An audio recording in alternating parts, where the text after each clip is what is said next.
there, welcome to my channel.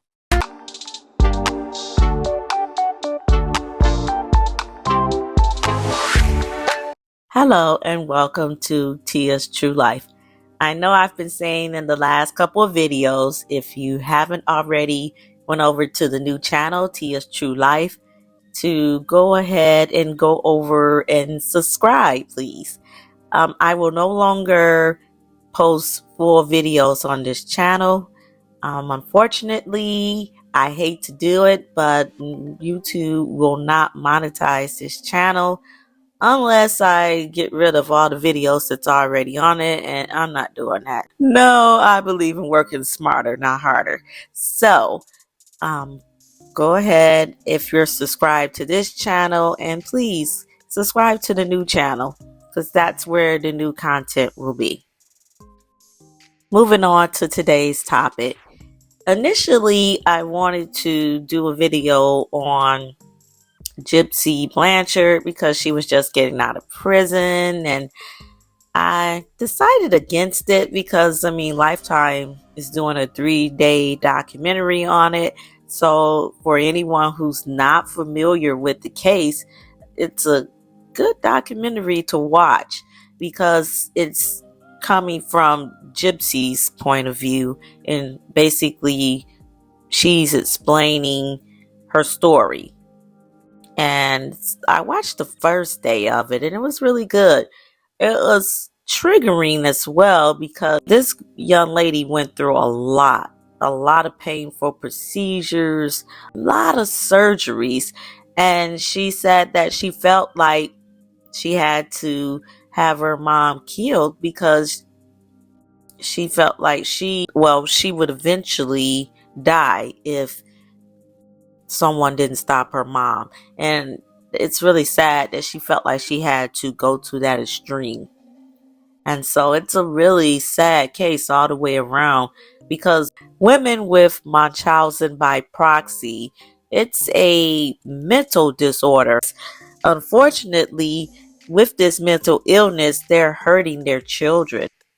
Yeah, it's a really sad situation all the way around. So I thought that instead of doing that story, today I wanted to talk about Munchausen by proxy, but talk about some cases that haven't got the attention that Gypsy Blanchard's case have. So before we start talking about some of those cases, I wanted to show this clip about what Munchausen by proxy, what it is, and how it affects a person.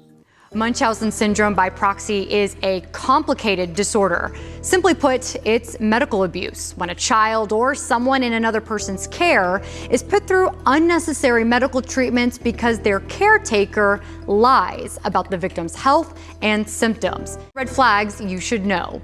Doctor shopping is a big one when a caretaker goes to multiple medical facilities, sometimes in different states, to get procedures done. Another, the caretaker might insist on a diagnosis that tests prove to be false. A couple more things, if a victim's symptoms are only present when they're in the care of a specific caretaker, or if the caretaker shows no relief even when they get good news from the doctors. Now, these are all red flags for not only medical professionals, but for people like you and I to be aware of and report it when we see it. Next, I want to show a clip regarding 10-year-old Christopher Bowen. He's 10 right now, but for the first 8 years of Christopher's life, his mother, Kayleen, subjected him to 13 surgeries and 323 hospital visits. This young man had to go through having a feeding tube, oxygen machines.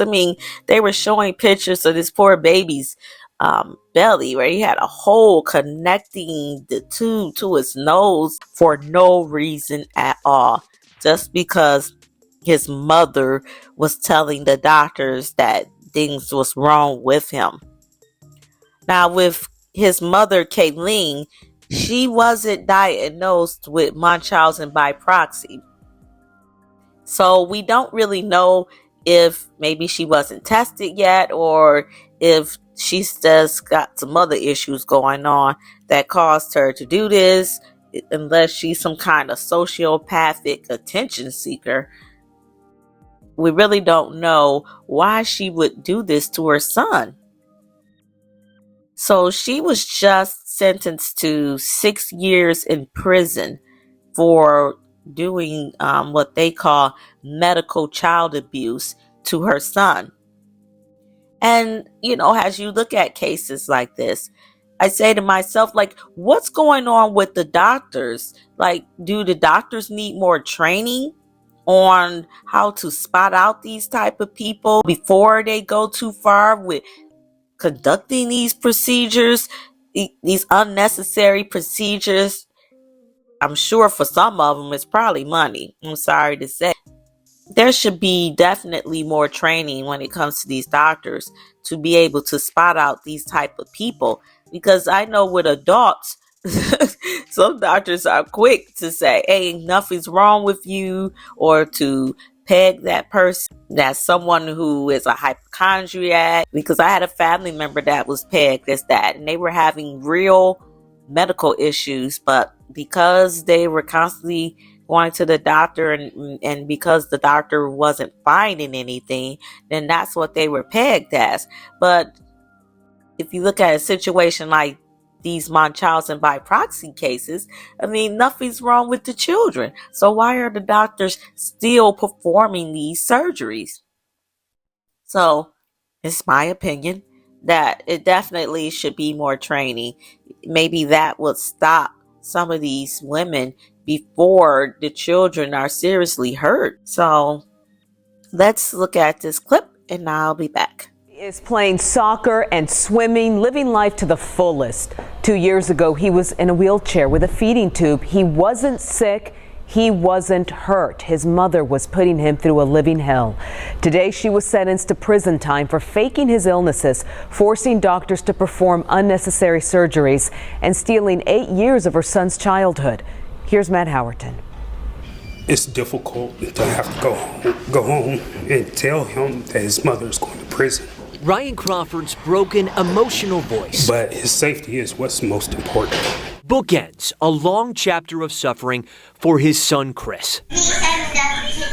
For 8 years, the little boy was a victim of medical abuse. 323 hospital visits, 13 surgeries, shackled to feeding tubes, wheelchairs, and the entire time, doctors discovered he was healthy, totally fine. Yet here he is. Why? The answer lies with Chris's mother, Kayleen Bowen Wright. She has time to think about what she's done. Who is now headed to prison after taking her son to numerous doctors, claiming he had serious illnesses when he didn't. They finally got it right. Luckily, it wasn't too late. Prosecutors say Bowen Wright went to extreme lengths, saying Chris had cancer, seizures. They even claimed she told some he had muscular dystrophy. Similar cases have been linked to Munchausan by proxy, a mental diagnosis where parents make up illnesses to get attention, though Bowen Wright was never diagnosed. Either way, doctors who finally figured out what was going on say this kind of medical abuse is hard to spot when a parent is adamant their child is sick. Our natural instinct is to try to find an answer. Judge Ernest White sentenced Bowen Wright to 6 years in prison for injury to a child. From the bench, he said, I can't picture what it is that would compel a person to take their child repeatedly over and over to treatment and surgeries. Today, Crawford's son is 10, healthy. This next case is extremely heartbreaking. In 2012, Kelly Turner brought her daughter Olivia Gant to Children's Hospital in Colorado for treatment of constipation. Now, this treatment of constipation led to 1,000 visits in 5 years, along with heavy doses of narcotics. I've never heard of a 7-year-old getting narcotics, especially heavy doses of it. Now, Turner told everyone that her daughter was terminally ill. And this woman, this sick woman, had the audacity to create a bucket list for this little girl. They even had Make-A-Wish Foundation have her a Bat Princess party. Also, they made her a firefighter for a day. All of this without a diagnosis of terminally ill, just the mother saying it. And then this is the kicker, is that the children's hospital in Colorado transferred little Olivia to hospice care. How in the world could they transfer her to hospice care when she wasn't terminally ill? Like, did they not do tests? This is just unbelievable. So Olivia died in 2017. And 2 years later, her mother, Kelly Turner, was arrested in 2019. And so it says that Olivia's death certificate stated that she had chronic intestinal failure, autism, and seizure disorder.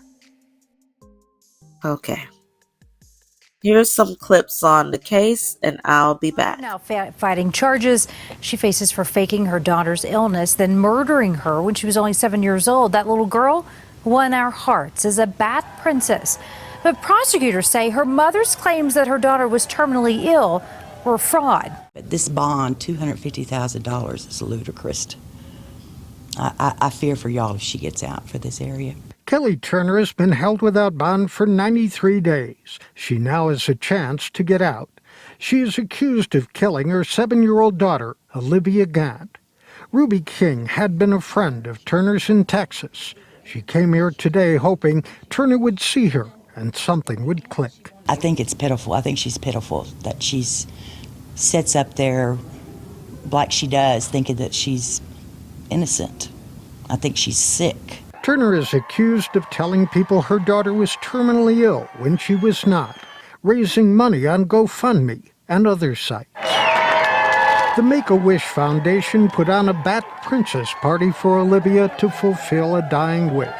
Police welcomed her as one of their own, and so too firefighters. You can't believe anything she said.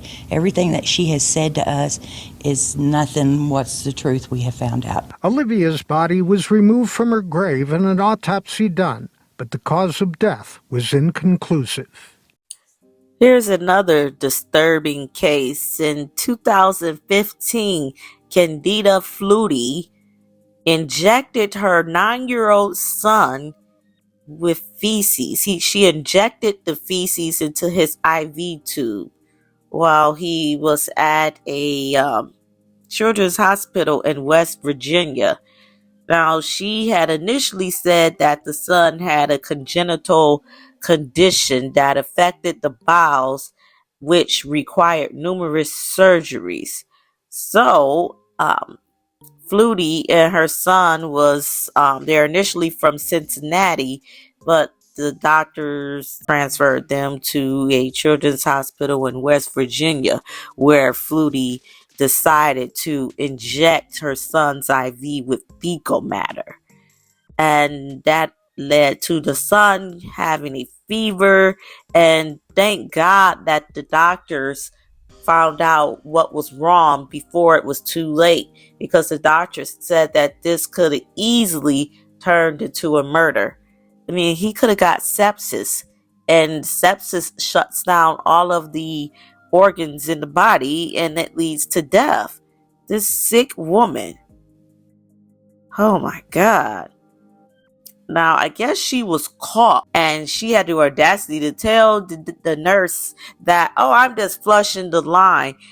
And they knew something was wrong because you had no business messing with the line. You know, you're not a medical professional. What the hell are you doing messing with the IV line?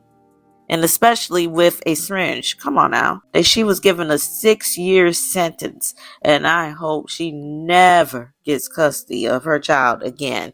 She had 4 children ranging from the ages of 9 to 17. Thank goodness all the kids have been taken from her. They're not sure if she has Munchusan by proxy or she's just a sick narcissist. Who knows? But yeah, I just just thank God that this child wasn't harmed fatally. Here's the clip regarding that story. Children are healthy, but tonight, a mother is facing charges in Hamilton County after prosecutors say she intentionally made her child sick. Yeah, that's right, Tanya. Prosecutors say that a West Virginia mother injected her son through his IV with feces, and they say it happened here at Cincinnati Children's Hospital. These are pictures Candida Fluty posted on her Facebook page. They show her son in the hospital being treated for Hirschsprung disease, a congenital condition that affects the large intestines and makes it difficult to pass stool. Fluty's son, who we're choosing not to identify, has gone through a number of surgeries in his home state of West Virginia and here at Cincinnati Children's Hospital. It was at Cincinnati Children's Hospital where prosecutors say Fluty injected feces into her son's IV to keep him sick. Prosecutors say the injection of feces caused the boy to spike a fever. Today, Candida Fluty was indicted on charges of felonious assault and endangering children. Hamilton County Prosecutor Joe Dieters says although cases like this are rare, he has seen similar cases with similar motivations. Dieters says he's grateful that this was caught before it became a murder case. If Fluty is convicted on all of the charges against her, she faces up to 8 years in prison.